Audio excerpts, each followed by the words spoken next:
வணக்கம் உலக தமிழ் உறவுகளே. மீண்டும் ஒரு உலக நகர்வுகள் நிகழ்வினூடாக உங்கள் அனைவரையும் சந்திப்பதில் மகிழ்ச்சி. இன்று நான் இங்கு சிட்னி ஆஸ்திரேலியாவிலிருந்து அருள், என்னுடன் இங்கிலாந்திலிருந்து போரியல் ஆய்வாளர் அருஸ் பங்கு பெற்றுகின்றார். வணக்கம் அருஸ். வணக்கம் அருள். இலக்கு நேயர்களுக்கு அன்பு கலந்த வணக்கம். இப்பொழுது இன்று அமெரிக்கா இன்றைய கூறியிருக்கிற கடைசியான முக்கியமான விடயம் என்னவென்றால், தங்களுடைய முக்கிய இலக்கு இப்பொழுது எண்ணெய் விலையை குறைப்பது, அதாவது ஈரானினுடைய அணு ஆயுதத்தை களைவது. அடுத்ததாக இப்ப எண்ணெய் விலையை குறைப்பது. என்னுடைய கேள்வி என்னென்றால், முதலாவது திட்டத்தை நிறைவேற்றின பிறகுதான் இப்ப ரெண்டாவது ஆரம்பிக்கணுமா? ஈரானுடைய அணு ஆயுதத்தை முற்றாக அழிச்சு இல்லாம பண்ணி கொடுக்கணுமா? இப்ப ரெண்டாவது இலக்குக்கு வரையினோம்.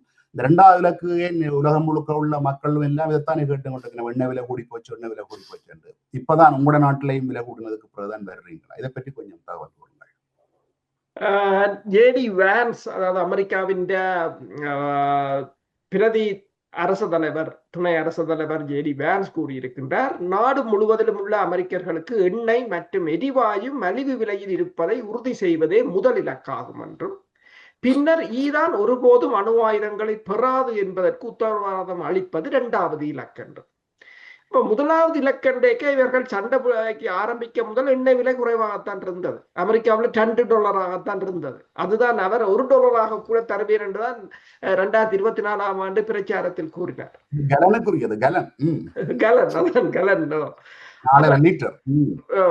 அப்ப இப்ப என்ன சொல்லி இருக்கிறார் என்று சொன்னால், இது ஜேடி வான்ஸ் கூறியது. ட்ரம்ப் கூறியிருக்கிறார் என்று சொன்னால், நாங்கள் செய்வது உலகிற்கு மாபெரும் சேவை என்றும், எங்களுக்கு மட்டுமல்ல ஒட்டுமொத்த உலகுக்கும் நாங்கள் சேவை செய்து கொண்டிருக்கிறோம். பெட்ரோலுக்காக நீங்கள் சற்று கூடுதல் விலையை கொடுக்க வேண்டி இருக்கும் போது அதற்காக நான் ஒருபோதும் மன்னிப்பு கேட்க மாட்டேன். நான் செய்தது சரியான காரியம். மிகவும் தீய எண்ணம் கொண்ட ஒரு நாடு அணு ஆயுதத்தை கொண்டிருக்க அனுமதிக்க முடியாது. மிக விரைவில் ஹோர்முஸ் நீரிணையை அமெரிக்காவின் ஒரு பகுதியாக நான் அறிவிக்க போகிறேன். இன்னும் 2.5 ஆண்டுகளில் ஒருவர் தேர்ந்தெடுக்கப்பட போகிறார். தயவு செய்து ஒரு விஷயத்தை நினைவில் கொள்ளுங்கள், அதை செய்தது ட்ரம்ப் தான் என்று கூறியிருக்கின்றார் ட்ரம்ப்.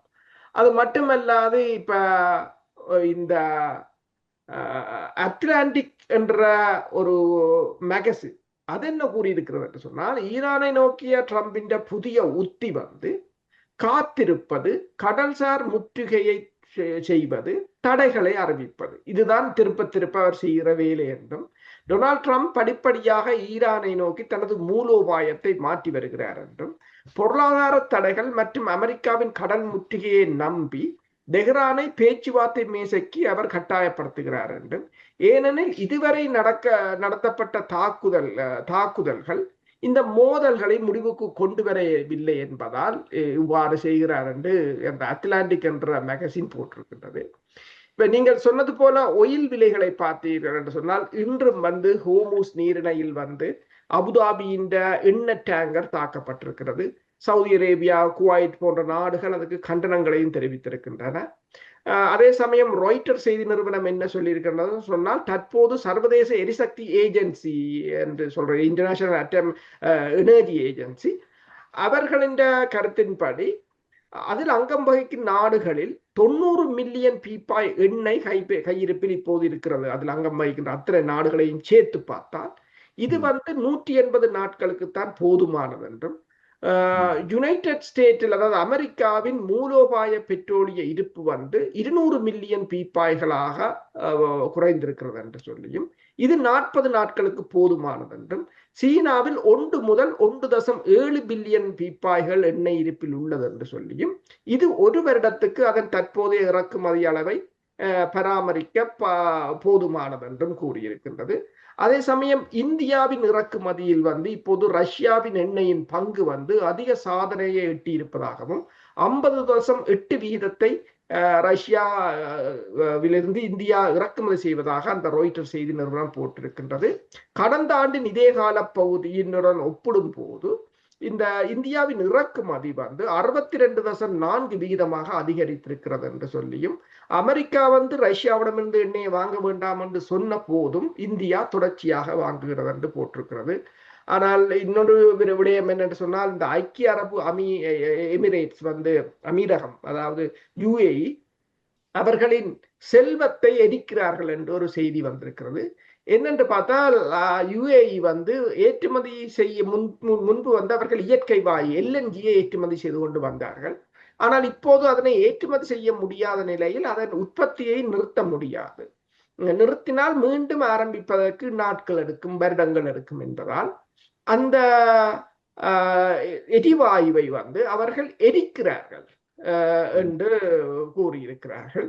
இதே நேரம் சீனாவுடனான வர்த்தக பரிமாற்றங்களில் தாங்கள் இனிமேல் டாலருக்கு பதிலாக யுவான் நாணயத்தை பயன்படுத்த போவதாக ஸ்வீடன் அரசாங்கம் என்று தெரிவித்திருக்கின்றது. நீங்கள் கூறியது போல இந்த எண்ணெயை எரிக்கிறார்கள் என்பது போல இங்கும் ஒரு சம்பவம் நடந்தது. கிட்டத்தட்ட 2010 ஆண்டு அளவிலே இங்கே ஆஸ்திரேலியாவிலே அரசாங்கத்தினுடைய செலவில் இலவசமாக எல்லா வீடுகளுக்கும் இந்த இன்சுலேஷன் என்ற அந்த அந்த அந்த பஞ்சு போன்ற ஒரு வகை இதை போட்டார்கள் என்றால் அந்த அந்த அதாவது எனர்ஜி செலவை குறைக்கிறதுக்கு, மின்சார செலவுகள், குளிரூட்டல் அல்லது வெப்ப நேரங்கள்ல வெப்பத்தை கடத்துறதை குறைக்கிறதுக்காக இலவசமாக போட்டோன்னு நிறைய பேர் இறக்குமதி செஞ்சுன்னா ஒரு கட்டத்துக்கு பிறகு அது தேவைப்பட இல்லை. பிறகு இதே மாதிரி எரிக்கிற சூழ்நிலை வந்தது. அது பரவாயில்ல, ஸ்டாக் மிஞ்சினது இருக்கிறது. இது விற்கப்படாமலேயே அவர்கள் உற்பத்தி ஆகினதை வைக்க முடியாத இடத்துல இருக்கிறார்கள். சரி, இப்ப நான் உள்ள கேள்வி என்னவென்றால், அதாவது இப்ப நீங்கள் கூறுகின்றதை பார்க்கிற பொழுது அமெரிக்காவின் மும்முரமான இந்த பேச்சுக்களும் திரும்ப எண்ணெய் விலையை குறைக்க போகிறேன் என்பதும் மீண்டும் ஒரு தாக்குதலுக்கு தயாராகி வருவது போல ஒரு உணர்வை தோற்றுவிக்கிறது அல்லவா? அதை பற்றி நீங்கள் என்ன நினைக்கிறீர்கள்? உண்மைதான். ஈரான் மீதான ஒரு தாக்குதலுக்கு அமெரிக்கா வந்து எப்போதும் சந்தர்ப்பம் கிடைத்தால் அவர்கள் தாக்கி அளிப்பதைத்தான் பிரதான நோக்கமாக கொண்டிருக்கிறார்கள். ஆனால் ஈரானும் அதற்கு தயாராகத்தான் இருக்கின்றது. நாங்கள் நேற்று பேசியிருந்தோம், கிட்டத்தட்ட 1.3 பில்லியன் டாலர்கள் பெறுமதியான 45 MQ-9 ரிப்பர் ரக விமானங்களை அமெரிக்கா இந்த சண்டையில் இழந்திருந்தது என்று. அதன் மொத்த பெறுமதி 1.3 பில்லியன் டாலர்கள்.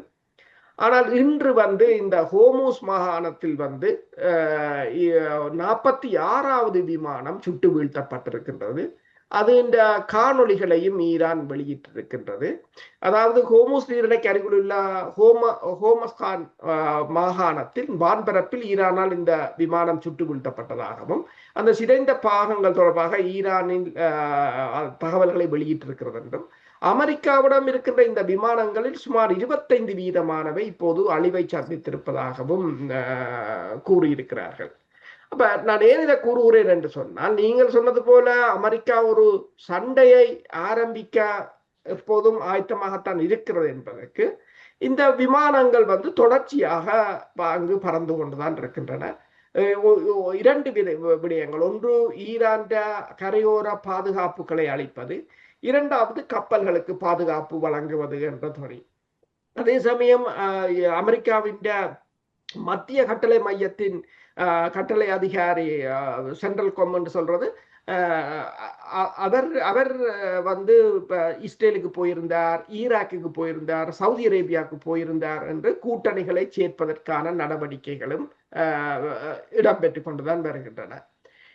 இதே சமயம் ஐக்கிய அரபு அமீரகத்தில் வந்து ஈரான் நடத்திய தாக்குதலில் ANTPS 57 என்ற அமெரிக்காவின் நவீன ரடார் வந்து முற்றாக அழிந்த படங்களை வந்து இப்போது சேட்டலைட் மூலம் எடுத்து போட்டுக் கொண்டிருக்கிறார்கள். இதனிடையே இந்த சவுதி அரேபியாவுக்கும் பாகிஸ்தானுக்கும் துருக்கிக்கும் இடையில் ஏற்பட்ட உடன்பாடு வந்து இப்போது மிகப்பெரிய ஒரு அதிர்வலையை ஏற்படுத்தி. ஏனென்று சொன்னால், இந்த 1974 ஆண்டு கொண்டு வரப்பட்ட பெட்ரோ டாலர் ஒப்பந்தத்திற்கு பிறகு அந்த பெட்ரோலால் வருகின்ற வருமானத்தின் உபரியை வந்து அமெரிக்காவில தான் முதலீடுகள் செய்கிறது என்ற ஒரு எழுதப்படாத சட்டம் இருந்தது. அதன் அடிப்படையில் அடுத்ததாக ஆயுதங்களை வாங்குவது. அதன் அடிப்படையில் வளைகுடா நாடுகளுக்கும் அமெரிக்காவுக்கும் இடையிலான 7 டிரில்லியன் டாலர் வர்த்தகம் இப்போது ஒரு முடிவுக்கு வர்ற ஒரு நிலையாகத்தான் இந்த உடன்பாட்டை பார்க்கிறார்கள் என்றும், சவுதி அரேபியா ஒரு அறிவித்தலை கொடுத்திருக்கின்றது. இந்த விஷன் 2030 என்ற அந்த விஷனில் வருகின்ற அந்த வருமானங்கள், அந்த முதலீடுகள் வருமானங்களை அதில் 90% இனி தங்கள் நாட்டில் தான் செலவழிக்க வேண்டும் என்றும் 10% தான் வெளிநாடுகளில் இன்வெஸ்ட் பண்ண வேண்டும் என்றும் சவுதி அரேபியா ஒரு சட்டத்தை போட்டிருப்பதாக கூறப்படுகின்றது. ஹோர்மோஸ் நீரிணையை எடுத்துக்கொண்டால் நேற்று வெறும் 13 கப்பல்கள் அதனால் அந்த ஹோர்மோஸினூடாக கடந்திருப்பதாக தகவல்கள் வந்திருக்கின்றன. அதே வேளையிலே ஹோர்மூஸை கடக்க முற்பட்ட அட்னோக் என்கின்ற டேங்கர் கப்பல்களை ஈரான் ட்ரோன்களால் தாக்குவதாகவும் அதுல சிறியளவு சேதம் ஏற்பட்டதாகவும், ஆனால் உயிர் சேதம் எதுவும் ஏற்படவில்லை என்று சொல்லியும் இதனை ஐக்கிய அரபு அமீரகம் கடற்கொள்ளை பைரசி என்று சொல்லி கண்டிச்சிருக்குது. அதாவது இந்த தாக்குதலை அவ்வாறு கண்டிச்சிருக்கிறார்கள். அவர்கள் மாத்திரம் நீங்க கூறினது போல பாரைன், கத்தார் போன்ற நாடுகளும் எதிர்ப்பு தெரிவிச்சிருக்கிறார். உண்மையில இப்ப இந்த தாக்குதல் நடக்க நடக்க இவ்வாறு துணிந்து இந்த கப்பல்கள் போகிறார்கள். தாக்குதல் நடந்ததுக்கு பின்னர் இந்த கடற்கொள்ளை என்று சொல்லுவதும் கண்டனம் தெரிவிப்பதும் எந்த வகையிலே நியாயமானது கூறுங்கள். உண்மைதான். என்னென்று சொன்னால் தாங்கள் கடலில் கப்பல்களை மறைத்தால் அல்லது தாக்கி அழித்தால் அது தொடர்பாக யாரும் கடல் கொள்கை என்று சொல்வதில்லை. ஆனால் ரஷ்யா அமெரிக்காவின் இந்த நடவடிக்கைகளை கடல் கொள்ளை என்றுதான் சொல்லிக் கொண்டிருக்கின்றது. இப்போது இப்ப ரஷ்யாவின் 2 கப்பல்கள், வெனிசுலாவிலிருந்து எண்ணெய் ஏற்றி வந்த 2 கப்பல்கள், அந்த பெல்லா என்ற கப்பலும் இன்னொரு கப்பலையும் அமெரிக்கா கைப்பற்றியது. இப்ப கடந்த வாரம் நாங்கள் பேசியிருந்தோம். அந்த கப்பல்களை இப்போது துபாயில் இருக்கின்ற இந்திய நிறுவனத்துக்கு ஸ்கிராப் யார்ட், அதாவது அதை உடைப்பதற்கு வித்திருக்கிறார்கள். அந்த கப்பல்களை வித்திருக்கிறார்கள் என்று கூறியிருக்கிறார். இப்ப ஐக்கிய அரபு அமீரகமோ அல்லது துபாயோ, மன்னிக்கவும், இந்த சவுதி அரேபியாவோ கட்டாரோ இவர்கள் கண்டனம் தெரிவிக்கின்றார்கள். கடல் கொள்ளை என்றெல்லாம் கூறுகிறார்கள். ஆனால் இதெல்லாம் எதனால் இந்த நிலைமை ஏற்பட்டது என்றதை அவர்கள் சிந்திக்க வேண்டும். முதலாவது, அந்த ஹோர்மூஸ் நீரிணை திறந்துதான் கிடந்தது. நீங்கள் எல்லாரும் சந்தோஷமாகத்தான் போனீர்கள், வர்த்தகம் செய்தீர்கள், தண்டைகள். ஈரான் மீது தடை இருந்தது, சாப்பிட வழி இல்லை. அவர்கள் தங்கள் பணத்தை கூட கொண்டு யுஏஇயில் தான் வைப்பில் இட்டார்கள். யுஏஇ பேங்க் கூடத்தான் அவர்கள் பே பண்ணி வாங்குறதை வாங்கி கொண்டிருந்தார்கள். அவர்கள் இவ்வளவு கஷ்டப்படும் போது நீங்கள் உல்லாசமாகத்தான் இருந்தீர்கள். இன்று அவர்கள் மீது பேந்து நீங்கள் அடிக்க வலிக்கிட்ட பிற்பாடுதான், திருப்பி அடித்த போதுதான் இப்போது உங்களுக்கு எல்லாம் வலிக்கிறது. அதுதான் இந்த பிரச்சனை. சரி, இப்போ இந்த பிரச்சனைக்கு இப்போது கடல் கொள்ளை அதெல்லாம் சொல்கிறீர்களே, இந்த பிரச்சனைக்கு யார் காரணம் என்றதை உங்களுக்கு தெரியும், எல்லோருக்கும் தெரியும். ஆனால் வெளியில் கலைக்க முடியாத ஒரு நிலையாக இருக்கிறார்கள். அதுதான் அந்த பிரச்சனை. ஈரானை பொறுத்தவரையில் ஈரான் இவ்வாறான எந்த ஒரு நடவடிக்கைக்கும் எந்த ஒரு அறிவித்தல்களுக்கும் ஈரான் இப்போது பயப்படுறதாக தெரியவில்லை. ஏனென்றால் ஐக்கிய நாடுகள் சபையே முற்றாக உடைந்து வீழ்ந்ததாகத்தான் இப்போது பார்க்கலாம். இந்த குரோசி என்றவர் உங்களுக்கு தெரியும், அவர்தான் இந்த ஐக்கிய நாடுகள் சபையின் அணுசக்தி பிரிவின் தலைவர்.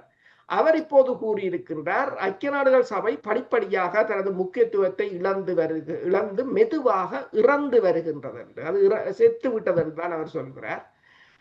ஏனென்றால் ஐக்கிய நாடுகள் சபையை இருட்டடிப்புக்கு, அதாவது அதைத்தான் இருட்டடிப்பு செய்ய விரும்பவில்லை என்றால், அதாவது புதிய செயலாளர் எங்கள் கோரிக்கைகளுக்கு செவி சாய்க்க வேண்டும். ஐக்கிய நாடுகள் சபை வருங்காலத்தில் அதன் பொது செயலாளர் உலக அமைப்பு முற்றிலும் பொருத்தமற்றதாக மாற விரும்பவில்லை என்றால், அதாவது இந்த பொதுச் செயலாளர் இனி வர்ற புதிய உலக ஒழுங்குக்கு மாற விரும்பவில்லை என்று சொன்னால் ஐக்கிய நாடுகள் சபையால் இயங்க முடியாது என்றும், ரஷ்யாவின் கோரிக்கைகளுக்கு செவி சாய்க்க வேண்டும் என்றும் ரஷ்ய துணை வெளியுறவு மந்திரி சேர்ஜி ரியாப்கோவ் அவரும் அதை கூறியிருக்கின்றார். ஏனென்றால் இந்த ஐக்கிய நாடுகள் சபையை பொறுத்தவரையில் உலகில் நடக்கின்ற எந்த ஒரு போரையோ எதையும் நிறுத்தவும் முடியவில்லை. அவர்களின் சட்ட விதிகளை மீறுபவர்களை கூட தடுத்து நிறுத்த முடியவில்லை என்று கூறியிருக்கின்றார். இதை கூறியவர் ஐக்கிய நாடுகள் சபையின் அட்டமிக் அணுசக்தி பிரிவின் தலைவர். இவர்தான் ஈரானுக்குள் சென்று அந்த ஈரான் அணுசக்தி மையங்களை ஆய்வு செய்து வருவார். ஆனால் ஈரான் இப்போது இவரை அங்க நாட்டுக்கு அனுமதிப்பதில்லை, இவரை தடை செய்திருக்கின்றது. ஏனென்று சொன்னால், இவர்தான் தங்கள் இந்த அதாவது செறிவாக்கப்பட்ட யுரேனியம் எங்கு இருக்கின்றது என்ற தகவல்களை எல்லாம் வழங்கியது இவர்தான் என்று சொல்லி, மேற்குலக ஊடகங்கள் உங்களுக்கு தெரியும், மேற்குலகத்திலிருந்து வருகின்ற என்ஜிஓக்களாக இருக்கலாம், அமைப்புகளாக இருக்கலாம், அதில் பணியாற்றுபவர்கள் முன்னாள் புலனாய்வுத்துறை அதிகாரிகள், இராணுவ அதிகாரிகள் அப்படியானவற்றை அவர்கள் வைத்திருப்பார்கள். ஆம், நீங்கள் இப்பொழுது இந்த ஈரான் மீது இருக்கின்ற நிலைமைகளை சொன்னீர்கள். அந்த ஈரான் நிலைமைகளை சொல்வதற்கு முதல்ல இப்ப இந்த அமெரிக்காவின் நிதித்துறை செயலாளர் ஸ்காட் பெசன்ட் என்ன சொல்லியிருக்கிறாருன்னா, ஈரான் மீது இதுவரை இல்லாத அளவிலான கடுமையான பொருளாதார தடைகளை விதிக்க போகிறோம். இப்பவே எங்களுக்கு தெரியும் ஈரான்ல நிறைய பசி, பஞ்சம், பட்டினி, வறுமைகள் இருக்குது, சம்பளம் கொடுக்க முடியாத சூழ்நிலை இருக்குது, பொருட்கள் எல்லாம் விலை. யோசிச்சு பாருங்க, சாதாரணமாக வந்து ஒரு அண்மையில ஒரு 1000ங்களுக்குள்ள இருந்த 2000ங்களுக்குள்ள இருந்த எக்ஸ்சேஞ்ச் ரேட் 13,25,000க்கு போயிட்டேன்னா சில இறக்குமதி பொருட்களின் விலைகள் நிறைய உயர்ந்துட்டுது. உணவுப் பொருட்கள் விழுந்துட்டு, உணவுப் பொருட்கள் தட்டுப்பாடு இருக்குது என்ற நிறைய தடைகளால வந்து எல்லா பொருட்களையும் எல்லா நாடாலையும் உற்பத்தி செய்ய முடியாது. அதனால நிறைய அங்க பிரச்சனை இருக்குது. ஆனாலும் ஈரான் துணிந்து நிக்குது. இன்னும் அது மற்ற நாடுகள்ல இதுவரைக்கும் விட்டு கொடுத்துட்டு போகாமல் ஈரான் துணிவாக இருக்கிறது. இன்னும் அவர்கள் பொருளாதார தடைகளை போட போகிறார்களாம். போடட்டும். யார் பக்கம் நியாயம் இருக்கிறதோ அல்ல யார் பக்கம் வெற்றி பெறுகிறார்களோ அதன்படி அந்த ஊடகங்கள், நீங்கள் சொன்ன இந்த மேற்குலக ஊடகங்கள் சொல்வதெல்லாம் வந்து மேற்குலகம் சார்பான பொய்கள். ஊடகத்துக்கான நடுநிலைமை இல்லை அவர்களிடத்துல. சரி, இப்பொழுது நாங்கள் இங்க இந்த ஹவுதிஸுக்கும் ஜெர்மனுக்கும் இடையில வருவோம். நேற்று கடுமையான தாக்குதல்களை ஜெர்மன் படைகள் மீது நடத்தி இருக்கிறார்கள் ஹவுதிகள். கிட்டத்தட்ட 30 பாதுகாப்பு படையினர் இறந்ததாக தகவல் வருகிறது. அதை விட இன்னும் ஒரு கப்பல் ஒன்று தாக்கப்பட்டிருக்கிறது இந்த மன்னிக்கவும், செங்கடல் பகுதியிலே. அதனை சவுதி அரேபியா வன்மையாக கண்டித்திருப்பதுடன் UN மேல் தலையிட வேண்டும் என்று கேட்டிருக்கிறார்கள்.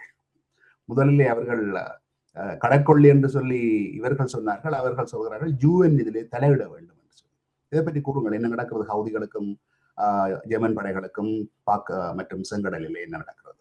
இந்த ஹவுதிகள், அதாவது அன்சர் அல்லா இயக்கம் வந்து சவுதி அரேபியாவின் ஆதரவுடைய அதிபர் சபையின் கட்டுப்பாட்டில் இருக்கின்ற ஏமனின் அரசின் மோச்சா துறைமுகம் மீது இன்று தாக்குதலை நடத்தியிருக்கிறார்கள்.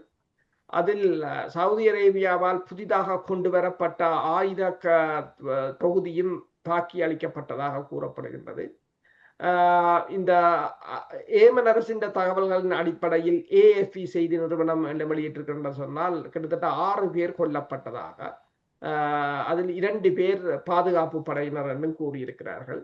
ஆனால் புரித தகவல்கள் தெரிவிக்கின்றன 30 தொடக்கம் 40 பேர் வரையில் கொல்லப்பட்டிருக்கலாம் என்று கூறப்படுகின்றது. இந்த துறைமுகம் இப்போது 3வது தடவையாக தாக்கப்பட்டிருக்கின்றது. இந்த அதே சமயம் இந்த 5 ஏவுகணைகளை இந்த நீங்கள் சொன்னது போல கப்பல்களை நோக்கி ஏவி இருக்கிறார்கள்.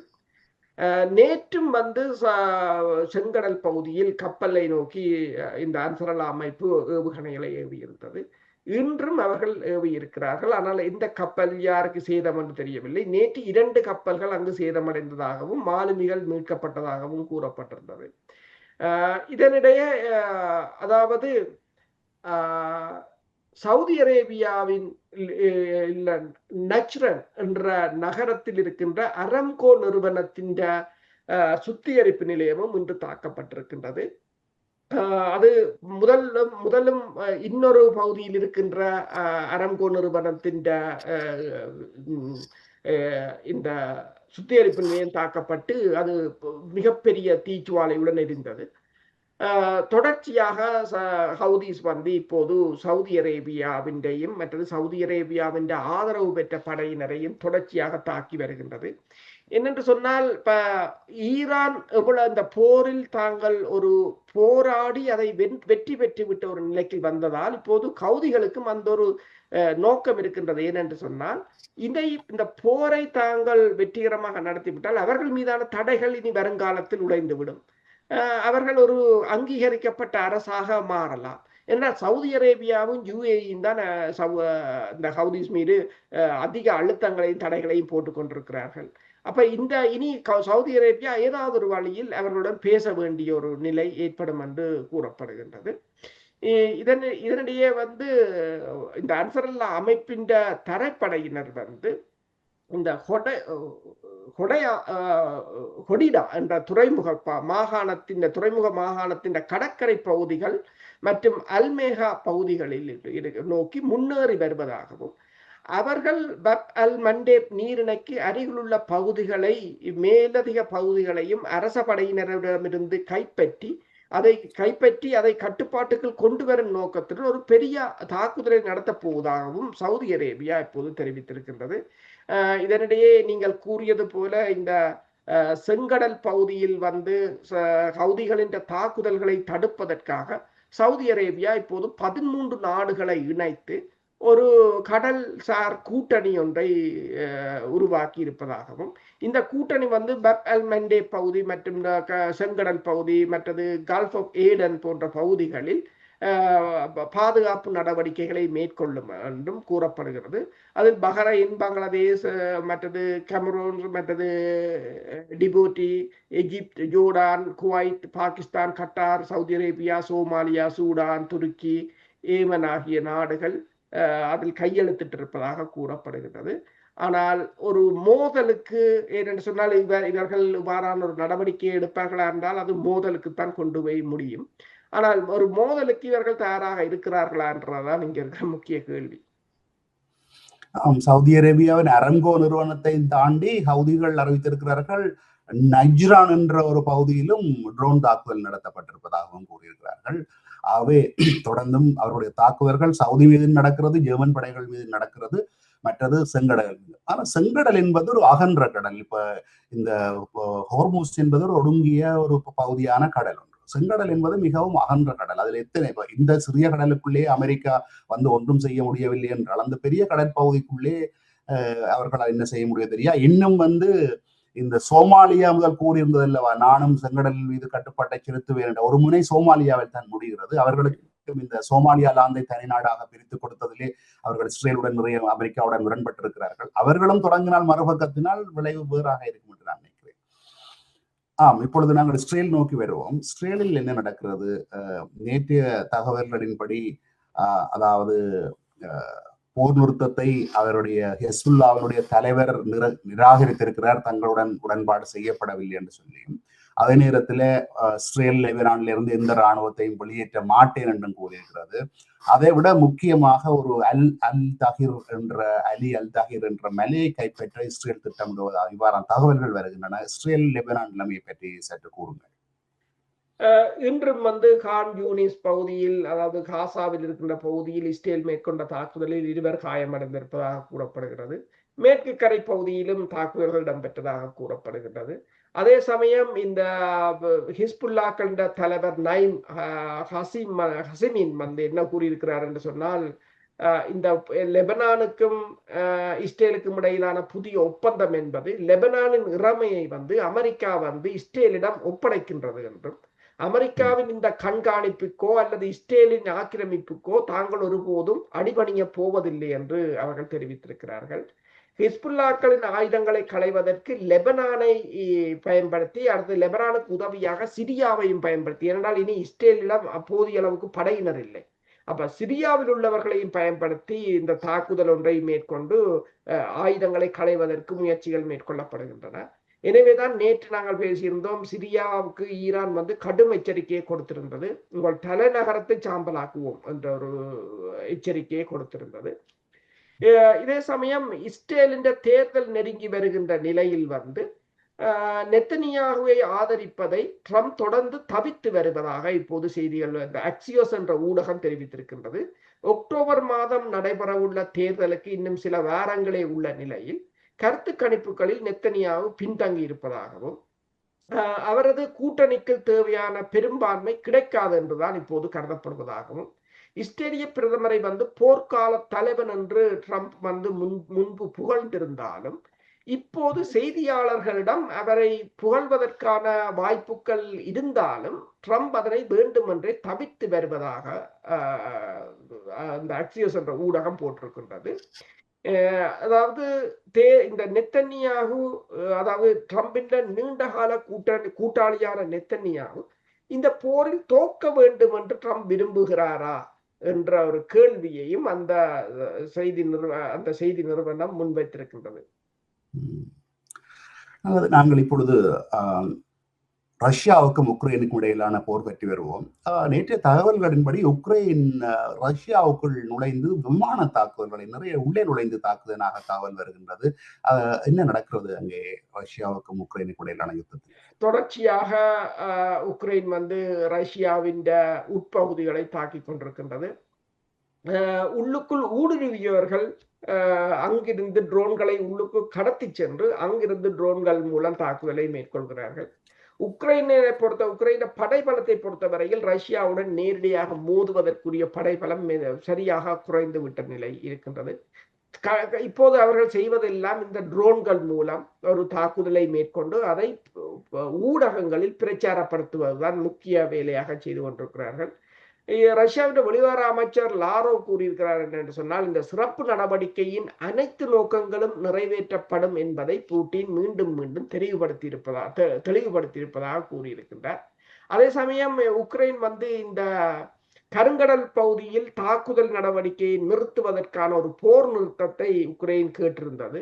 ஆனால் ரஷ்யா இப்போது அதை நிராகரித்து விட்டதாக கூறப்படுகின்றது. அந்த போர் நிறுத்தத்துக்கு தாங்கள் வரவில்லை என்று.